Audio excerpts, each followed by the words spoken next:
Manyo mababa wa no uso kingato eka uchiel tana ka eka riyo kata ka nyidwa wang document ok nyo wanga document to nyithindo to we nyithindo ariyo wang e ot e gweng' ma Omboke kaunti ma Homa Bay. Program ni nochakre last year, waseikre ne mang'eny kendo diegi gi nyo warito gi ham mang'eny. Omiyo odiechieng' ma kawuono ni amor nikech joga ma South Sakwa oyudo diek. Jopith ma South Sakwa e gwenge ma Bondo oyudo sir mar pith mar diek e chenro mar jiwo pith makamano e kaunti ma Siaya.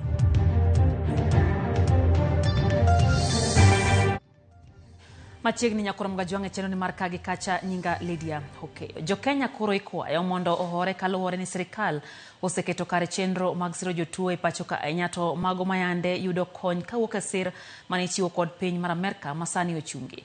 Koloso gi jofwambo, Director Mathieth Patrick Amoth olero ne piny Kenya ntiere kod ikruok makare manao ni jotuo duto maromo milion 1.4 man kod kute magayaki yudo thieth makare kinde ma pod gimanyo yore mamoko mag yudo omenda mabiro konyo chenro makamago.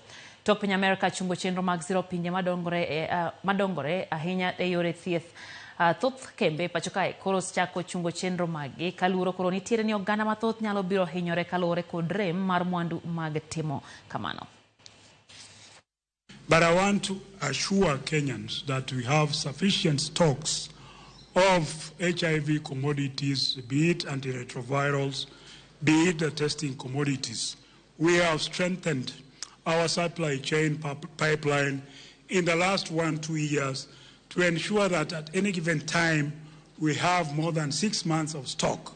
And we are on target in our 95 global targets, meaning 98% of Kenyan population know their HIV status, and out of those who know their HIV status, again 98% are on treatment. We are lagging behind in terms of viral suppression slightly. We are at 94% against a global target of 90%. Contributors to our failure to achieve the 95% in viral suppression is in regards to elimination of mother-to-child transmission of HIV. Jatend piny machon Uhuru Kenyatta oseo jotend pinje Afrika weng'ore wach Donald Trump keto chike wi sir ne moko kuom chenro madito mamulo pinje mag Afrika. Kolose romo mano bagi Mombasa, Kenyatta wacho ni pinje Afrika ntiere kod nyalo mar siro thoth chenro magi makmane mibadhi koti marach kod omenda ema kelo midhiero.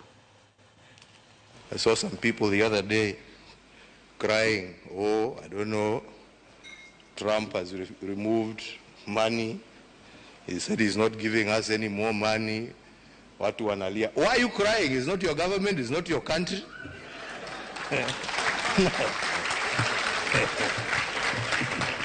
He has no reason to give you anything. Huh?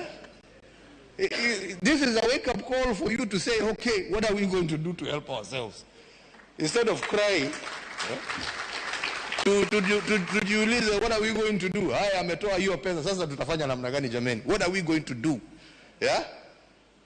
To support ourselves. Because nobody is going to continue holding out a hand there. It is time for us to use our... We buy them. And we're not buying them to go and fight wars off our shores. We are fighting our own people. Hapa too. Yeah? Brother killing sister, sister killing brother. Over stupid things. Yeah?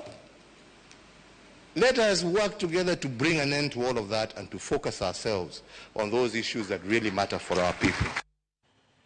Nyithindo ariyo wang' ma ok nyal yangi masira mar mach e gweng' ma Ombok, Lambwe Central e kar chung'od bura ma Suba North e kaunti ma Homa Bay mach ma ichich ni obiro kaluwore gi wach ywaruok mar lowo e kind anyuola.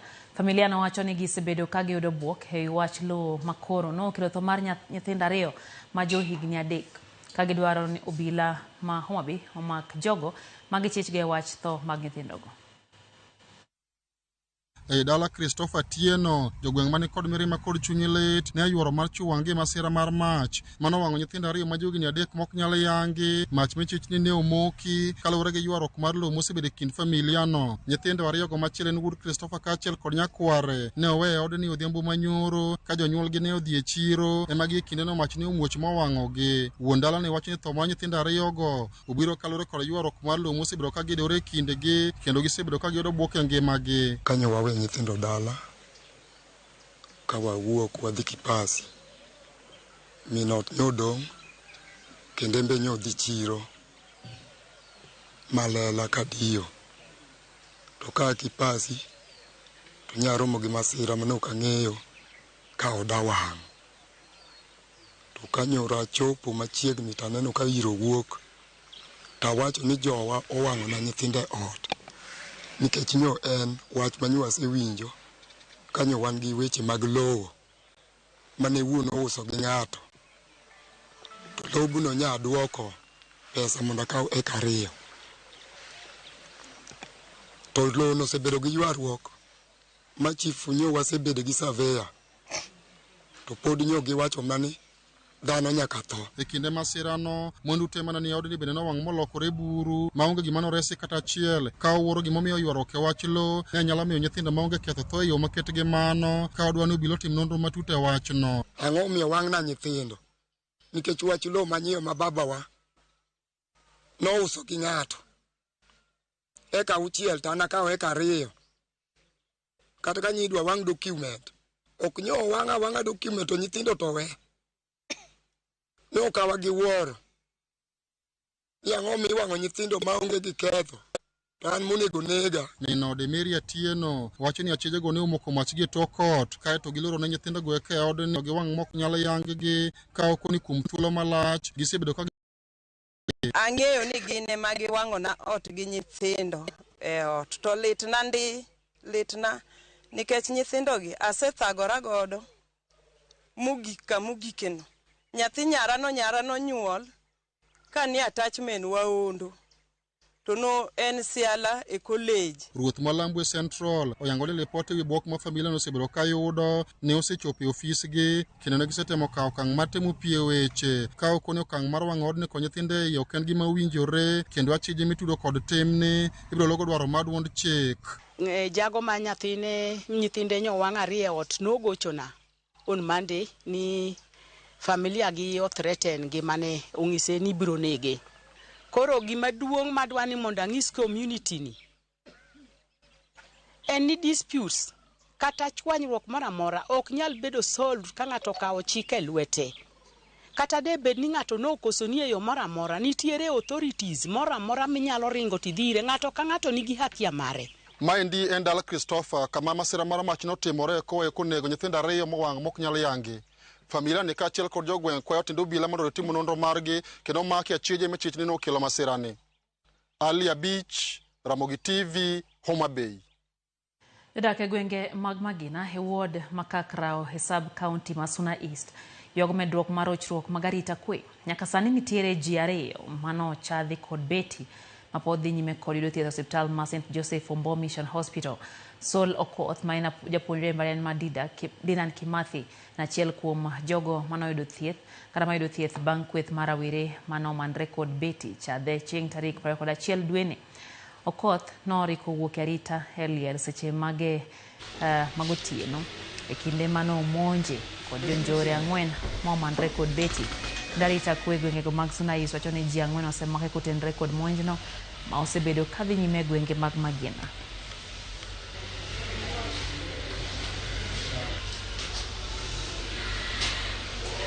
Gigoya touch ji ariyo to ji ariyo seng'awo beti. Nav no otherwise luth ne an godo. Nwadonjo mana kuom gi lodha ni an bendi. Nwabatul gi jogi ka madhi mana a time of aken gimoro around 18 to 20 minutes kapod an wana kodi ng'ata chiel minena gi noringo gicha giduogo gigo koko gigo uwi achiel we team mar ji 4 ma ataka gi achiel wuok chak lawgi gibeti, pamgi gibeti kabisa. Gweng' kanyo osebedo marach, ok ober ahinya, kama koro gikeni to wata wan koro osemiyo waluoro nikech sama wan godo ni nyathi ok nyal wuok dhi skul sa 11. Yom to koro aneno ka nitiere nikech onego koro sirikal kaka chief assistant chief gi area no endo mag jodong gweng' yom nyalo bedo nikech ok gikaw gigo ne atwa kasama gigo timore e yo moro mapiyo piyo minyalo konyo gimoro haraka. Notongi marach but kaka ne gichopo e hospital no manage masani gin sawa. Achiel wasegolo modhi dala, machielo ni be ka wigni pok orumo pod wadhi gole modhi dala ka en sawa. Piny owacho Masiaka achiel kod bengi mar piny mangima World Bank ochako chenro mar pidho diek kaka yor kedo kod lokruok chal kor lwasi. Jopith jamni mawuok South Sakwa Ward sub county ma Bondo noyudo diek 300 manego gidirom milion 5 e chenro ma kamano. Piny owacho Masiaka okalo migawo mare mar alwora gi sani keto chenro makedo kod chal kor lwasi e Ward 18 kuwe pogo diek. Jakom chenro no e South Sakwa Ward Nicholas Aneme wacho ni riwruogego ne oro kwayo mag chenro mopogore opogore to mar pith diek no ema nopuodhi. MCA ma South Sakwa Ward Eunice Ndolo osiro chenro no kwacho ni biro choro mbele rang'iny madak mar jopith jamni kono. Lokano ma South Sakwa mane wavetgi wan ne gibeyonwa gite nikech South Sakwa duong' to ne wan gi proposals 6 kende to ne gibeyonwa te. Kwang'iyo joma dwaro diek ka beyonwa, kwang'iyo kaka nwa dwaro wach mag yien beyonwa, kwang'iyo joma dwaro pi bende beyonwa. Koro wan kaka komiti wa ne wavet gigo te mane waoro Siaya. Koro South Sakwa ka nitie pool mar proposals 6 manodhi Siaya. Koro bang'e kosetieko dweche 2 to duogonwa wach ni achiel kuom proposal wa mar pidho diek ema noyudo namba. Koro koseyudo namba wakoni sawa, en achiel kuom 6. Sawa. Program ni nochakre last year, waseikre ne mang'eny kendo diegi gi nyo warito gi ham mang'eny. Omiyo odiechieng' ma kawuono ni amor nikech joga ma South Sakwa oyudo diek kendo gidhi pidho kendo gibodak go maber nikech ka gipidho diegi gi to giboyudo ka gisedongo to giyudo kaka giuso gi to giyudo pesa mok bichando gi seche duto gikwecho. Project ni nobiro under World Bank, but World Bank biro through county government. Kore yudo ka nitie kaka World Bank golo percentage margi to county government bende golo percentage margi mondo gi ensure ni project makama ochopo ne jopiny to address the climate issues.